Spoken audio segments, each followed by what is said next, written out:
talk about Robinson Helicopter Company's safety notices. What are they? Why are they created? When are they updated? And most importantly, how should you use them?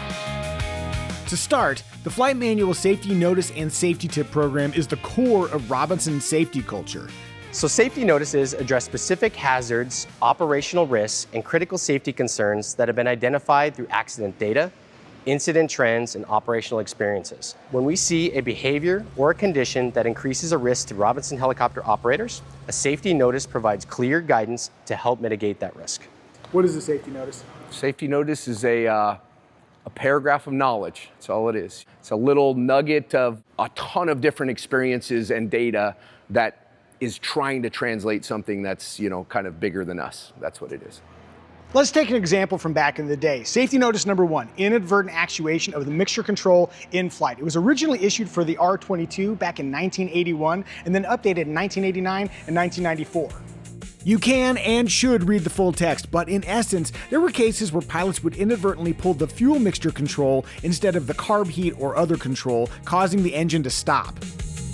Through analyzing accident data and incident trends, Robinson identified an operational risk, and so they issued Safety Notice number 1 to highlight the risk of inadvertent mixture actuation for R-22 pilots, along with clear guidance to help prevent future incidents.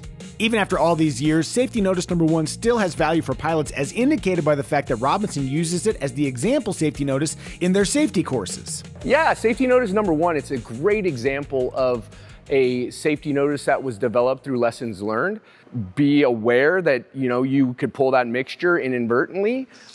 Great human factors elements there. Our mixture guard is designed so that doesn't happen, but the human does amazing things to overcome any built-in mitigation, and it's very relatable, I think, to the safety course community, because a lot of them are starting in R-22s. It's like a training platform of the world. So it's a good one to highlight. I mentioned earlier that over the years, Safety Notice number 1 has been updated, which is an interesting aspect of Robinson's safety notices. They evolve over time as new information and insights become available.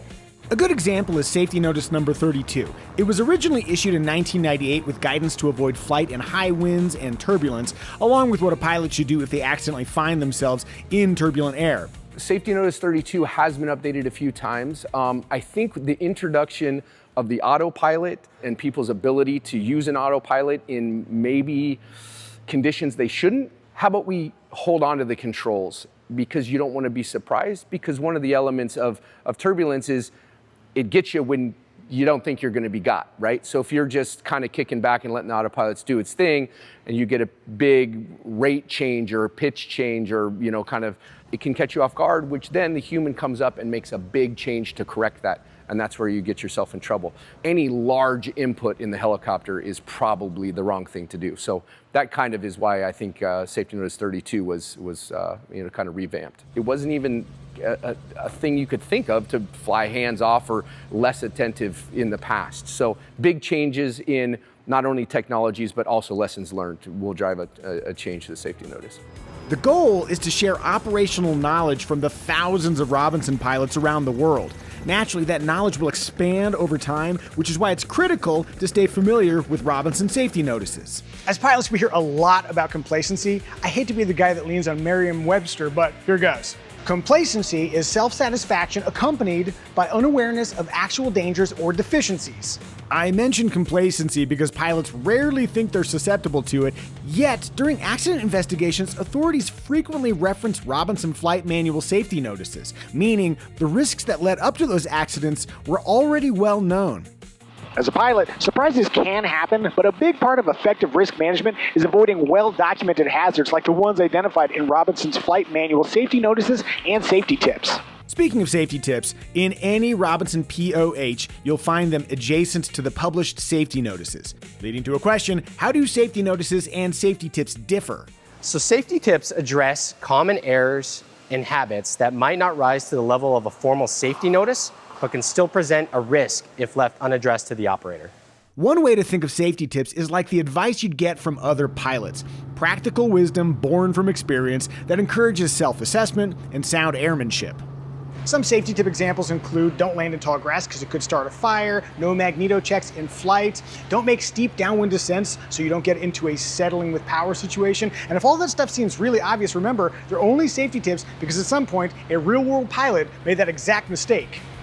Robinson helicopters make up the largest civilian helicopter fleet in the world. That means widely varying missions and challenges for pilots. It also means a wealth of insights about how to fly Robinson helicopters safely. All that knowledge is distilled into the safety notices and safety tips published by Robinson Helicopter Company to form a comprehensive safety framework that supports both regulatory compliance and long-term accident prevention. How should pilots think about safety notices? They should think of a safety notice just as they would as a standard procedure or a standard, like even a pre-flight item, you know what I mean? If you forget, if you're rusty, you should go back and review that, right? It's an element of what you would call proficiency. You could be current, but not proficient. If you can't at least stumble through most of the safety notices when asked, you should probably go back and review them. Reinforcing what Chris said, here are 3 things you should take away from this video. 1, besides finding Robinson safety notices in your aircraft's POH, they're also viewable at robinsonheli.com/publications. Even better, you can subscribe to automatically receive publication updates so you'll always promptly see the latest Robinson Helicopter Company safety notices. Number 2, up to 80% of helicopter accidents are caused by pilot error. Robinson safety notices are made specifically to address dangers that pilots have the power to avoid. And 3, each Robinson safety notice is like a mini safety course filled with high-value operational knowledge, making them an incredibly efficient way to keep your safety skills fresh. So please, read your safety notices regularly. Bottom line, if you want to fly safely, it's wise to read, respect, and apply the guidance found in your flight manual safety notices and safety tips.